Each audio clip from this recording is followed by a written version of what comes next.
Hello friends, welcome to our channel इतिहास हमारा। दोस्तों, जैसा कि आप सब लोग जानते हैं कि हम अपने इस चैनल पर इतिहास, धर्म और वास्तुशास्त्र के बारे में बताते हैं और उनसे जुड़ी हुई कुछ रोचक जानकारियां आप तक पहुंचाते हैं। दोस्तों, ऐसे ही आज के हमारे इस वीडियो का टॉपिक है महाभारत की कुछ ऐसी कहानियां जिनके बारे में आपने शायद ही कभी सुना होगा। आपको धार्मिक ग्रंथ महाभारत से जुड़ी अलग अलग कई कहानियों के बारे में मालूम होगा, लेकिन इनमें से कई ऐसी भी कहानियां जिनके बारे में आप शायद ही जानते होंगे। तो चलिए दोस्तों, आपको बताते हैं। सबसे पहले पहली कहानी दोस्तों, जब कौरवों की सेना पांडवों से युद्ध हार रही थी, तब दुर्योधन भीष्म पितामह के पास गए और उन्होंने उनसे कहा कि आप अपनी पूरी शक्ति से युद्ध नहीं लड़ रहे हैं। भीष्म पितामह को ये सुनकर काफी गुस्सा आया और उन्होंने तुरंत 5 सोने के तीर निकाले और कुछ मंत्र पढ़े। मंत्र पढ़ने के बाद उन्होंने दुर्योधन से कहा कि कल इन 5 तीरों से वह पांडवों को मार देंगे।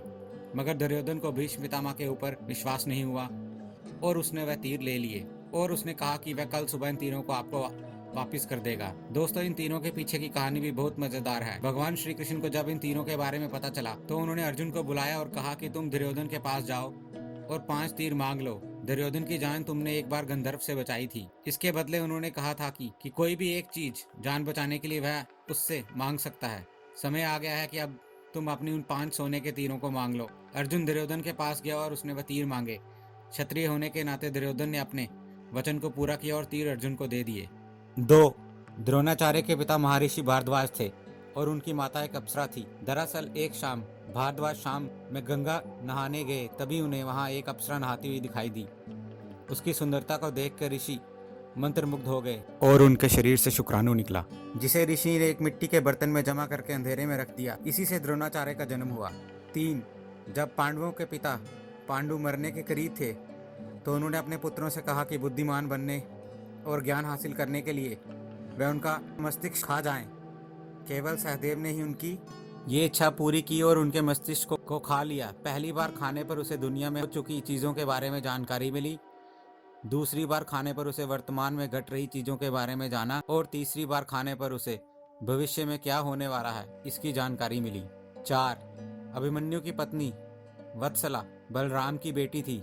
बलराम चाहते थे कि वत्सला की शादी दुर्योधन के बेटे लक्ष्मण से हो। वत्सला और अभिमन्यु एक दूसरे से प्यार करते थे। अभिमन्यु ने वत्सला को पाने के लिए घटोत्कच की मदद ली। घटोत्कच ने लक्ष्मण को इतना डराया कि उसने कसम खा ली कि वह पूरी जिंदगी शादी नहीं करेगा। 5. अर्जुन के बेटे इरावन ने अपने पिता की जीत के लिए खुद की बलि दे दी थी।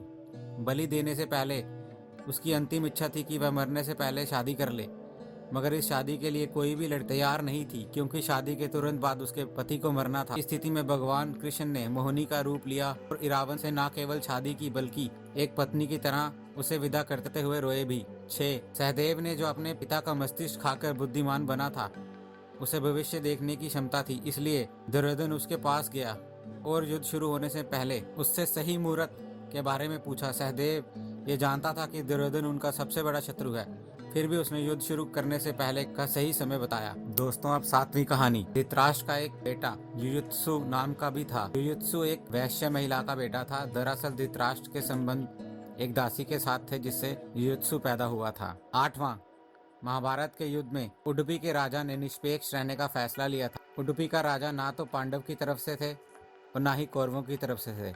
उडुपी के राजा ने कृष्ण से कहा था कि कौरवों और पांडवों की सेना को भोजन की जरूरत होगी और हम दोनों तरफ से की सेनाओं को भोजन बनाकर खिलाएंगे। 18 दिन तक चलने वाले इस युद्ध में कभी भी खाना कम नहीं पड़ा। सेना ने जब राजा से इस बारे में पूछा तो उन्होंने इसका श्रेय श्री कृष्ण को दिया। राजा ने कहा कि जब कृष्ण भोजन करते हैं तो उनके आहार में तो उन्हें पता चल जाता है कि कल कितने लोग मरने वाले हैं और खाना इसी हिसाब से बनाया जाता है। 9. जब दुर्योधन कुरुक्षेत्र के युद्ध क्षेत्र में आखिरी सांस ले रहा था, उस समय उसने अपनी 3 उंगलियां उठा रखी थी।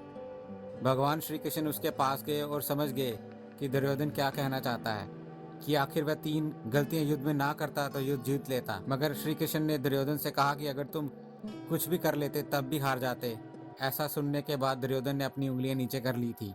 10. कर्ण और दुर्योधन की दोस्ती के किस्से तो काफी मशहूर हैं। कर्ण और दुर्योधन की पत्नी दोनों एक बार शतरंज खेल रहे थे। इस खेल में कर्ण जीत रहा था कि भानुमति ने दुर्योधन को आते देखा और खड़े होने की कोशिश की। दुर्योधन के आने के बारे में कर्ण को पता नहीं था, इसलिए जैसे ही भानुमति ने उठने की कोशिश की, कर्ण ने उसे पकड़ना चाहा। भानुमति के बदले उसके मोतियों की माला उसके हाथ में आ गई और वह टूट गई। दुर्योधन तब तक कमरे में आ चुका था।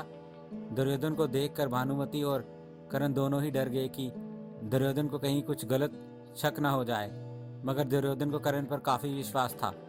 उसने सिर्फ इतना कहा कि मोतियों की माला को उठा लो। 11वीं कहानी अब दोस्तों। कर्ण दान देने के लिए काफी प्रसिद्ध था। कर्ण जब युद्ध क्षेत्र में आखिरी सांस ले रहा था तो भगवान कृष्ण ने उसकी दानशीलता की परीक्षा लेनी चाहिए। वह गरीब ब्राह्मण बनकर कर्ण के पास गए और कहा कि तुम्हारे बारे में काफी सुना है और तुमसे मुझे अभी कुछ उपहार चाहिए। कर्ण ने उत्तर में कहा कि आपने जो भी चाहे मांग ले। ब्राह्मण ने सोना मांगा। कर्ण ने कहा कि सोना तो उसके दांत में है और आप इसे ले सकते हैं। ब्राह्मण ने जवाब दिया कि मैं इतना कायर नहीं हूं कि तुम्हारे दांत तोड़ा। कर्ण ने तब एक पत्थर उठाया और अपने दांत तोड़ लिए। ब्राह्मण ने इसे भी लेने से इनकार करते हुए कहा कि खून से सना हुआ ये सोना वह नहीं ले सकता। कर्ण ने इसके बाद एक बाण उठाया और आसमान की तरफ चलाया। इसके बाद बारिश होने लगी और दांत धुल गया। तो दोस्तों, मैं आशा करता हूँ कि ये वीडियो आपको बहुत पसंद आया होगा। अगर आप लोगों को ये वीडियो पसंद आया तो इसे कृपया लाइक करें और अन्य लोगों तक भी इसकी जानकारी को पहुंचाने के लिए इसे शेयर जरूर करें। अगर आपने हमारे इस चैनल को अभी तक सब्सक्राइब नहीं किया है तो इसे जरूर से सब्सक्राइब कर लें ताकि आने वाले सभी वीडियोस की जानकारी आप तक तुरंत पहुंच सके। दोस्तों, हमें आपके सुझावों का भी इंतजार रहेगा, तो इसलिए कमेंट बॉक्स का इस्तेमाल करते हुए अपने कमेंट्स दीजिए। हमारे इस चैनल के साथ बने रहने के लिए आपका बहुत बहुत धन्यवाद।